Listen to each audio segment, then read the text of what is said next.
Halo, aku Fani Kadiwanu.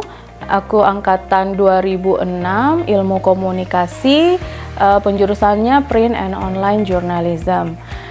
Dulu saat berkuliah, aku tuh sempat part-time di PKPP, Pusat Konseling dan Pengembangan Pribadi yang ada di kampus. Tugasku itu adalah di biblioterapi. Jadi biblioterapi itu adalah semacam perpustakaan mini di mana tersedia berbagai macam buku pengembangan diri, motivasional, hingga buku-buku rohani. Dengan membaca itu kita sebenarnya sedang melahap pengetahuan dari orang lain.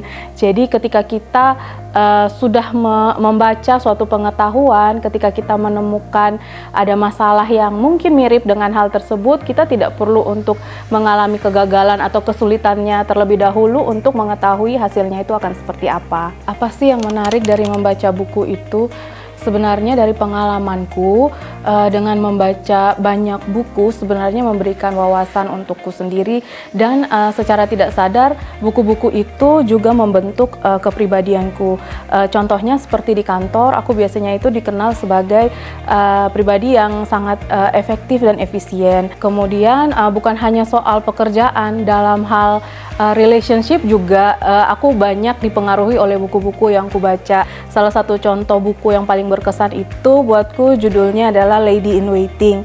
Jadi di buku itu tuh banyak checklist buat kita para wanita itu bagaimana dalam menghadapi suatu relationship atau mempersiapkan diri untuk hubungan yang sehat. Dan plusnya adalah buku itu memang buku yang dikhususkan untuk wanita Kristen. Ada juga satu buku yang paling kusukai, judulnya Educated, itu based on true story, ditulis oleh Tara Westover. Buku itu menunjukkan bagaimana perempuan itu memang harus berdaya dan harus cerdas.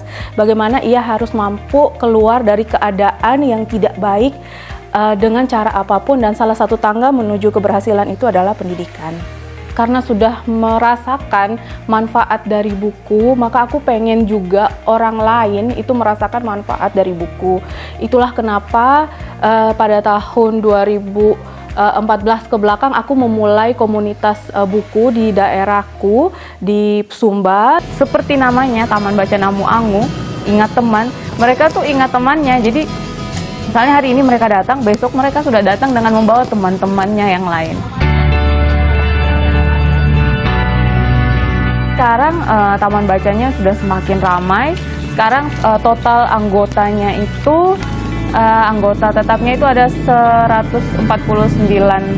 Itu baik anak-anak, remaja maupun kegiatan ini terus berlanjut sampai terakhir kemarin di bulan November 2025 bersama dengan komunitas penerima beasiswa kami mengumpulkan buku untuk kemudian disalurkan di salah satu komunitas baca yang ada di Kabupaten Sumba Tengah. Aku nggak bisa bilang kalau buku itu adalah satu-satunya media yang terbaik, karena saat ini kita itu udah punya banyak sekali media yang bisa menunjang pengembangan diri kita.